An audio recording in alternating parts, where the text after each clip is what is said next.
Jadi, halo, namaku Sylvia dari Poltekkes Kemenkes Banjarmasin. Jurusan dan prodi D3, Teknologi Laboratorium Medik, dengan mata kuliah Anatomi Fisiologi, dan dosen penanggung jawab mata kuliah Ibu Risa Wahyu Ningsih. Di sini aku bakalan ngajak kalian belajar bareng aku, yaitu sistem muskuloskeletal. Mau tahu gimana? Yuk ikutin dan tonton terus video ini ya.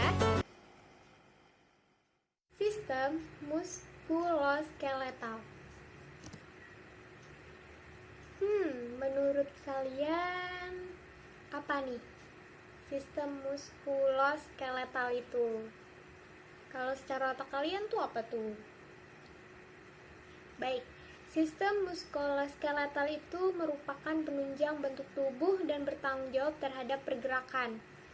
Nah, muskuloskeletal terdiri dari kata muskula, yaitu otot, dan skeletal itu adalah tulang. Secara umum, otot, tulang. Muskula atau muskular adalah jaringan otot-otot tubuh. Skeletal atau osteo adalah tulang kerangka tubuh. Muskuloskeletal disebut juga lokomotor. Nah, itu pengertian dari sistem muskuloskeletal. Baik, sistem muskuloskeletal itu ada otot, muskular, tulang, skeletal, sendi, tendon, ligamen, bursae, dan fascia. Sistem skeletal, rangka skeletal, jaringan ikat yang keras dan kaku.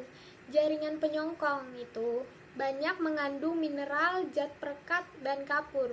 Bagian tubuh yang terdiri dari tulang, sendi, dan tulang rawan, kartilago, sebagai tempat untuk menempelnya otot dan memungkinkan tubuh untuk mempertahankan sikap dan posisi tubuh. Selanjutnya, ada tulang. Nah, di tulang itu ada kulit tulang. Nah, yang bernama periosteum. Tulang itu bersifat padat, dia padat. Bagian dalam tulang itu disebut sumsum tulang. Dalam sumsum tulang itu ada kuning dan merah. Kalau kuning bertugas menyimpan lemak, kalau merah berfungsi memproduksi sel darah merah. Itu terjadi pada tulang. Selanjutnya, sel penyusun tulang itu ada osteoblast, pembentukan tulang. Di sini akan dihasilkan jaringan osteosit dan mengekskresikan fosfatase dalam pengendapan kalsium dan fosfat ke dalam matriks tulang. Ada juga osteosit, sel-sel tulang dewasa yang bertindak sebagai lintasan untuk pertukaran kimiawi melalui tulang yang padat. Nah, ada juga osteoklas, penghancur tulang. Sel-sel yang dapat mengabsorpsi mineral dan matriks tulang. Sel inilah yang menghasilkan enzim proteolitik yang memecah matriks menjadi mineral tulang. Tulang kalsium fosfat terlepas ke dalam darah. Itu ialah sel-sel penyusun tulang.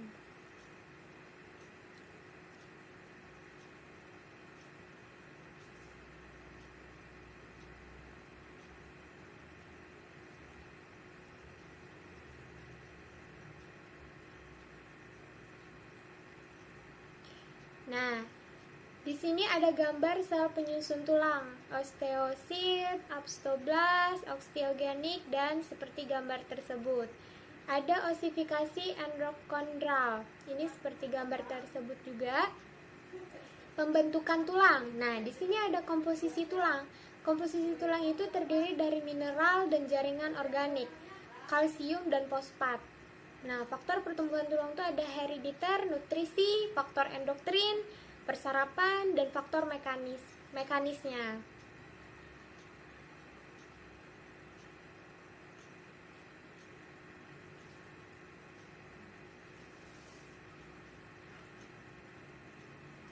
Selanjutnya ada bentuk tulang. Tulang menurut bentuknya itu ada osalonga, ossa brevia, ossa plana, ossa irregular, dan ossa pneumatica. Ossa longa itu adalah tulang panjang. Nah, biasanya contohnya os humerus. Ossa brevia itu adalah tulang pendek. Contohnya ossa carpi, dan ossa plana, tulang gepeng atau pipi, itu contohnya ossa parietal. Dan selanjutnya ada fisiologi sistem tulang. Fungsi tulang secara umum itu untuk formasi kerangka tubuh, formasi sendi, pelengkatan otot atau tubuh, pengungkit, penyongkong berat badan tubuh, proteksi dan hematopoiesis, pembentukan sel darah merah. Ada fungsi imunologi dan penyimpanan mineral. Itu adalah fungsi tulang secara umum. Selanjutnya ada fisiologi sistem tulang, fungsi tulang secara khusus. Jadi di sini ada sinus farnasalis menimbulkan nada pada suara. Email gigit itu adalah fungsi gigi. Memotong, menggigit, dan menggilas makanan. Tulang kecil telinga untuk mengkonduksi gelombang suara dan panggul wanita, itu memudahkan proses partus. Selanjutnya ada sistem skeletal. Sistem skeletal dibentuk oleh 206 buah tulang yang terbagi menjadi dua bagian besar, yaitu ada aksial skeletal tulang kepala, tengkorak otak, tengkorak wajah, tengkorak tulang telinga, tulang hyoid atau tulang lidah di pangkal leher, dan apendikular skeletal atau rangka pendukung gerak. Situ ada ekstremitas atas dan bawah. Selanjutnya ada tengkorak. Nah, di dalam tengkorak ini ada dua bagian, yaitu ada 8 tulang kranium dan 14 tulang wajah.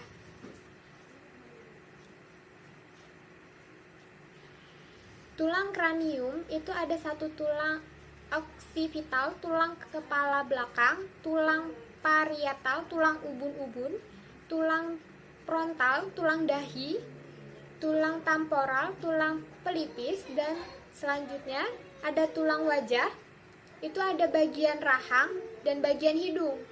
Bagian rahang maksila, mandibula, zygomaticum, palatum. Di bagian hidung ada nasale dan tulang-tulang batang tubuh. Itu ada rangga dada seperti sternum, iga, pluma vertebralis.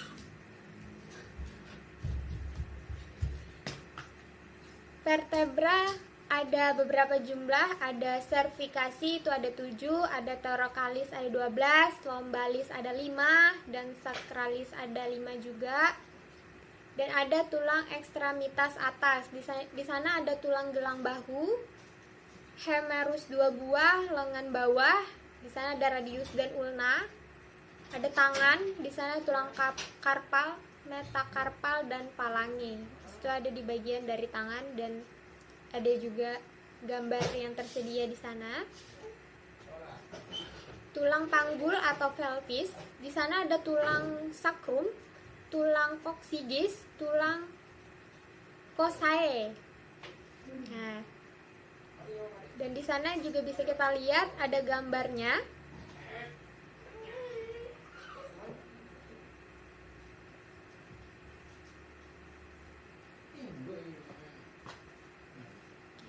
Tulang ekstremitas bawah, di sana ada tulang paha, pangkal paha, ada femur, patella, tungkai bawah. Di tungkai bawah ada fibula dan tibia, dan tulang kaki. Tulang kaki itu ada 3 juga. Dan selanjutnya ada sendi, persambungan atau artikulasio, pertemuan antara 2 atau lebih tulang rangka. Jadi sendilah yang mempertemukan 2 tulang. Ya, seperti itu. Sendi pun berdasarkan jenis persambungannya itu ada 3. sinartrosis sendi, amfiartrosis sendi, diartrosis sendi. Di sini kalau sinartrosis sendi itu kesinambungan karena di antara keduanya ujung tulang yang bersendi terdapat suatu jaringan, misalkan kayak tulang tengkorak gitu. Kalau amfiartrosis itu dapat sedikit bergerak seperti persendian vertebrae. Kalau diartrosis itu seperti contohnya sendi panggul, lutut, siku, karena mereka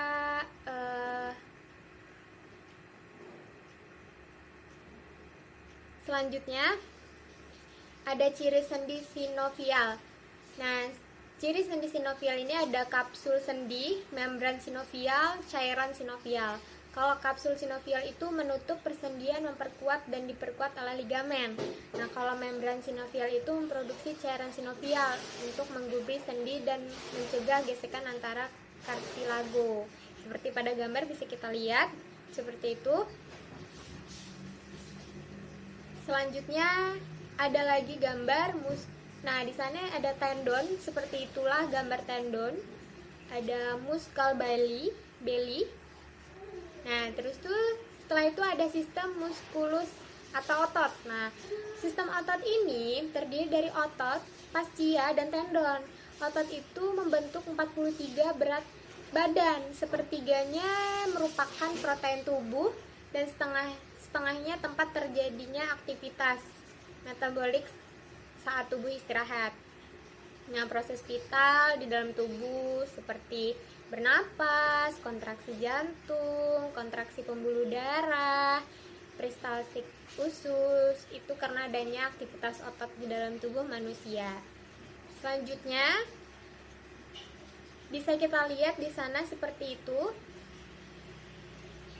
gambarnya, dan di sini ada fungsi otot. Nah, otot itu sebagai alat gerak aktif dan menyimpan cadangan makanan untuk tubuh. Di sini ada satu otot polos. Nah, di otot polos ini memiliki satu inti yang berada di tengah, disarapi oleh saraf otonom. Nah, serat otot polos ini tidak berserat. Itu adalah tipe jaringan otot polos.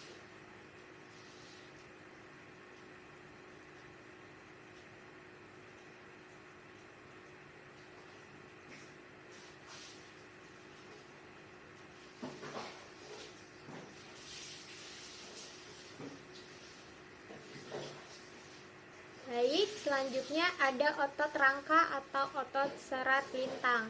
Nah, kalau ini memiliki banyak inti dan dipersarapi oleh saraf motorik, somatik, plunter, melekat pada tulang. Nah, di sana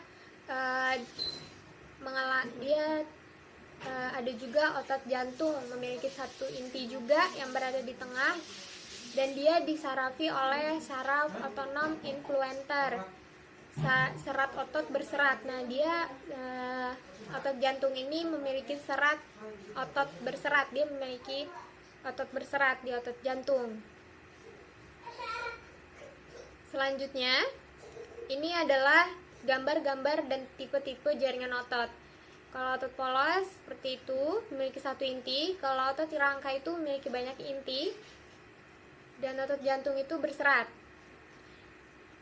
Fungsi sistem otot rangka itu menghasilkan gerakan rangka, mempertahankan sikap dan posisi tubuh, menyongkong jaringan lunak, menunjukkan pintu masuk keluar saluran dalam sistem tubuh, mempertahankan suhu tubuh, kontraksi otot.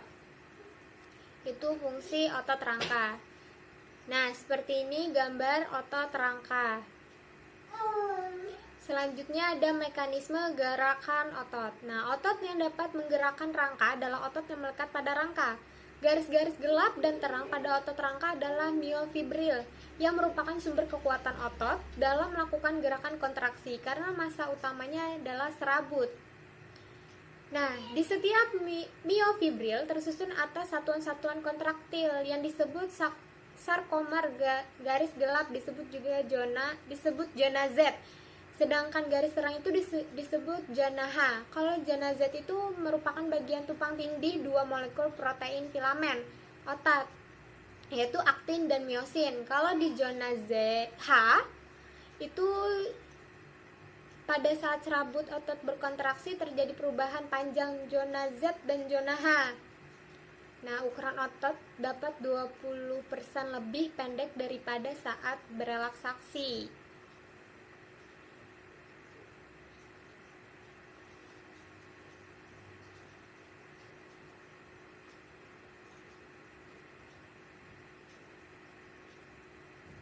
Baik, nah ini adalah gambar otot yang sedang berkontraksi dan di sebelahnya adalah otot relaksasi. Di sana terjadi ada otot kontraksi dan relaksaksinya.